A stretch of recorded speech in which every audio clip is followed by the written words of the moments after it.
we've made incredible progress. More than 80 million vaccines have now been administered.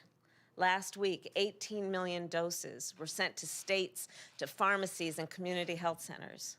Merck and Johnson & Johnson, competitors before now, are teaming up to speed up manufacturing, which means that we should have a full vaccine supply for adults by the end of May. And to get shots in arms more quickly, we've opened new vaccination centers in a number of places, in the place of my birth, Oakland, California, in Los Angeles, in Houston, in Dallas, in Arlington, Tampa, Orlando, Jacksonville, Brooklyn, Queens, and upstate New York. And one opened in Philadelphia last week. Others will open in Chicago and Greensboro this week, and another two are coming to Atlanta and Cleveland soon. So as you know, we've all been busy.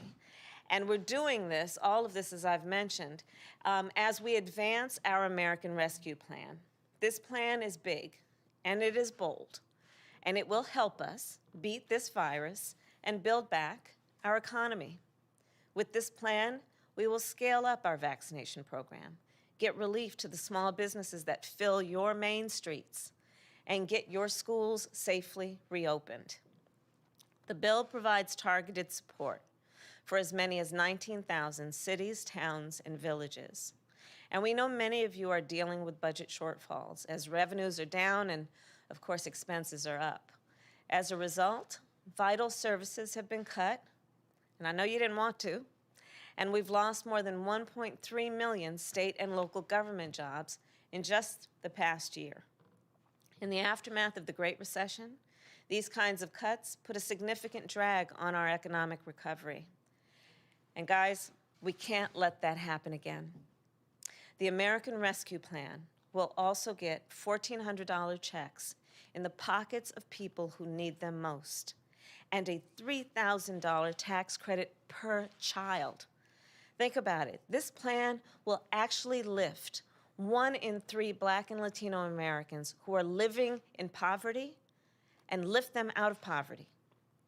We will also lift half of America's children who are living in poverty out of poverty. I mean, just think about that. Half of the children in our country who are living in poverty won't be. So the American Rescue Plan, for that and so many other reasons, is, we are happy to say, incredibly popular. And the support for it is broad and it is bipartisan. 3 in 4 Americans support the bill. Democratic and Republican mayors and local leaders have endorsed it. And of course, so has the National League of Cities. And thank you for that. And think about it. 2 mayors, just most recently, a Republican from Miami and a Democrat from St. Petersburg, wrote an op-ed about why they support the plan. And they said in the op-ed, quote, "Our people need help. And as the president would say, help is on the way." Today, the American Rescue Plan is very close to becoming the law of the land. And now we need to help ensure that relief is distributed equitably. And that means we need to acknowledge, as so many of us do, we need to acknowledge the pandemic has made worse the fissures and the flaws and failures that already existed in our systems and in our structures. We've seen that race and place matter a lot in how well protected a person is from the virus or not. And race and place have played a role in access to services. So one way we're addressing this is with our COVID-19 Health Equity Task Force. This task force stemmed from a bill I introduced in the United States Senate to have a dedicated group of experts who report on the disparities that exist in the allocation of resources. The task force is required to make recommendations on how to solve for those problems. And local leaders are vital. You are vital to the solution. So today we have a big announcement, and we're actually making it right here with you. Because it will have a direct impact on the communities that you serve.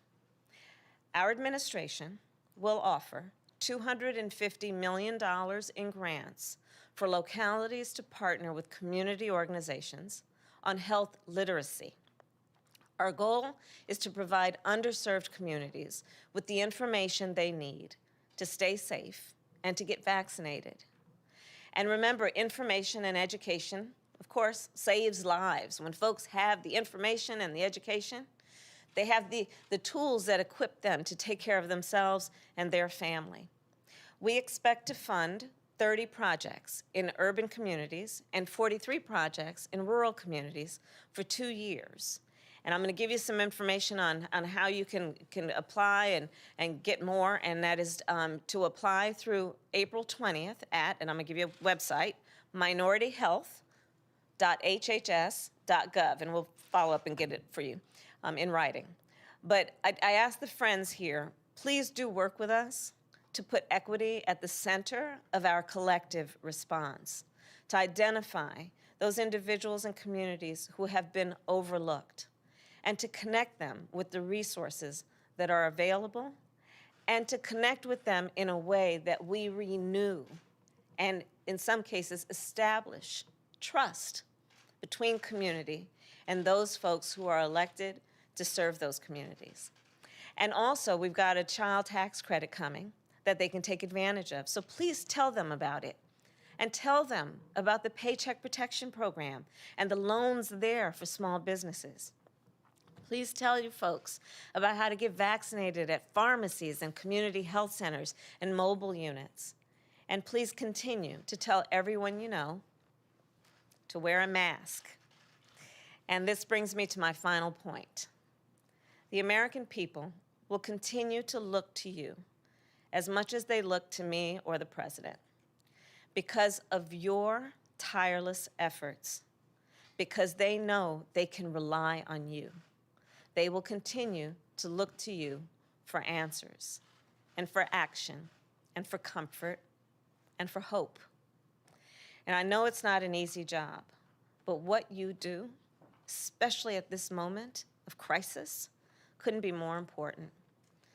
So thank you again for all you do. I know it takes personal sacrifice and sleepless nights, but know that the President and I are working right alongside you. So may God bless you, and may God